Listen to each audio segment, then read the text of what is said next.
Bismillahirrahmanirrahim. Assalamualaikum warahmatullahi wabarakatuh. Allahumma sholli ala sayyidina Muhammad wa ala ali sayyidina Muhammad. Teman-teman mahasiswa yang dirahmati oleh Allah, baik pada pertemuan kelima ini kita akan mempelajari tentang reksadana syariah. Jadi reksadana syariah ini termasuk ke dalam LKBB. Masih ingat ya? LKBB berarti lembaga keuangan bukan bank. Apa itu yang dimaksud dengan LKBB? Berarti LKBB ini termasuk badan atau organisasi non-bank yang melakukan kegiatannya itu di bidang keuangan. Namun, LKBB ini tidak boleh menerima dana dari masyarakat dalam bentuk giro, tabungan, dan deposito. Nah, selanjutnya kemudian reksadana ini dirancang sebagai sarana untuk menghimpun dana dari masyarakat yang memiliki modal kecil dan mempunyai keinginan untuk melakukan investasi. Tapi mereka ini tidak memiliki waktu dan pengetahuan mereka ini terbatas. Khususnya untuk pemodal kecil dan pemodal yang tidak memiliki banyak waktu dan keahlian untuk menghitung resiko atas investasi mereka. Jadi dalam reksadana syariah ini nanti yang bekerja adalah manajer investasi. Pengertian reksadana syariah di sini reksa berarti wadah, jaga, pelihara. Kemudian dana itu uang. Pengertian singkatnya reksadana itu termasuk kumpulan uang yang dipelihara. Kemudian reksadana secara umum wadah yang dipergunakan untuk menghimpun dana dari masyarakat pemodal untuk selanjutnya diinvestasikan dalam portofolio, yaitu berupa saham, obligasi, atau valuta asing oleh manajer investasi. Sedangkan reksadana syariah yaitu pengelolaan dan kebijakan investasinya mengacu pada syariat Islam. Misalnya tidak menginvestasikan pada saham-saham atau obligasi dari perusahaan yang pengelolaan atau produknya itu bertentangan dengan syariat Islam, seperti contohnya pabrik makanan atau minuman yang mengandung alkohol, daging babi, rokok, dan jasa keuangan konvensional. Itu reksadana syariah. Selanjutnya pengelola reksadana. Nah, di sini ada perusahaan efek.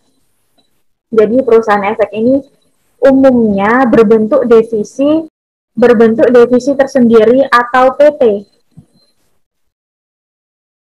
Kemudian dalam perusahaan efek ini ada broker dealer atau perantara pedagang efek, kemudian underwriter atau penjamin emisi.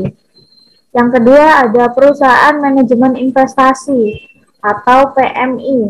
Di sini perusahaan secara khusus bergerak sebagai PMI ya, perusahaan manajer investasi. Di mana yang bekerja nanti ialah manajer investasi. Kemudian ada bank kustodian.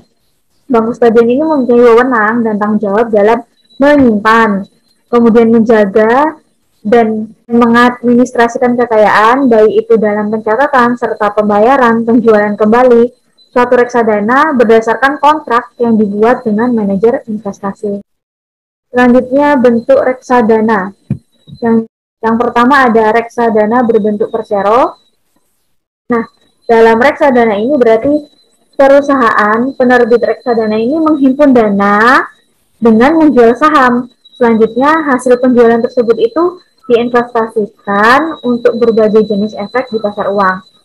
Untuk ciri-ciri reksadana ini bentuknya PT, kemudian pengelolaan kekayaan itu berdasarkan kontrak direksi dengan manajer investasi. Selanjutnya penyimpan kekayaan ini didasarkan pada kontrak manajer investasi dengan bank kustodian. Kemudian yang kedua ada reksadana kontrak investasi kolektif. Bisa disingkat KIK ya. Dalam reksadana ini kontrak antara manajer investasi dengan bank kustodian, di mana manajer investasi itu diberi wewenang untuk mengelola portofolio investasi kolektif. Ini ya, kontrak investasi kolektif. Dan bank kustodian ini diberi wewenang untuk melaksanakan penitipan kolektif. Ciri-ciri reksadana ini, bentuk hukumnya KIK, kontrak investasi kolektif, kemudian pengelola reksadana oleh manajer investasi, MI manajer investasi berdasarkan kontrak ya. Kemudian penyimpanan kekayaan investasi itu kolektif, oleh bank kustodian, BK ini bank kustodian berdasarkan kontrak. Itu bentuk reksadana. Selanjutnya di sini ada jenis reksadana berdasarkan portofolio. Yang pertama ada reksadana pasar uang. Di sini berarti reksadana ini melakukan investasi yang bersifat utang dengan jatuh tempo itu kurang dari 1 tahun. Kemudian tujuan dari reksadana ini apa? Yaitu untuk menjaga likuiditas dan pemeliharaan modal. Kemudian yang kedua ada reksadana pendapatan tetap, di mana reksadana ini melakukan investasi sekurang-kurangnya itu kurang dari 80% yang bersifat hutang. Tujuannya untuk apa? Untuk menghasilkan tingkat pengembalian yang stabil. Dari itu, kurang dari 80%. Kemudian ada reksadana saham. Nah, reksadana saham ini berarti melakukan investasi kurang dari 80%. Hampir mirip ya dengan reksadana pendapatan tetap, tapi dia bersifat ekuitas. Karena dalam reksadana saham ini investasinya dilakukan pada saham, jadi resikonya lebih tinggi. Kemudian yang terakhir ada reksadana campuran. Reksadana campuran ini bersifat ekuitas dan bersifat utang. Jadi campuran dari reksadana pendapatan tetap dengan reksadana saham. Itu jenis reksadana berdasarkan portofolio. Selanjutnya keuntungan reksadana. Yang pertama itu modal kecil. Jadi kalau ada yang ingin investasi tapi dia tidak memiliki modal besar, itu tidak masalah ya, karena di sini juga dalam reksadana ini bisa melakukan investasi dalam bentuk efek sehingga itu dapat memperkecil resiko investasi. Kemudian di sini mempermudah pemodal. Di sini untuk mempermudah pemodal untuk melakukan investasi di pasar modal. Kemudian efisiensi waktu. Berarti melakukan investasi pada reksadana itu dana dikelola oleh manajer investasi yang profesional, maka pemodal itu tidak perlu memantau kinerja investasinya karena dalam reksadana ini sudah dialihkan kepada manajer investasi. Jadi akadnya itu berupa wakalah. Jadi kita mempercayakan sepenuhnya kepada manajer investasi.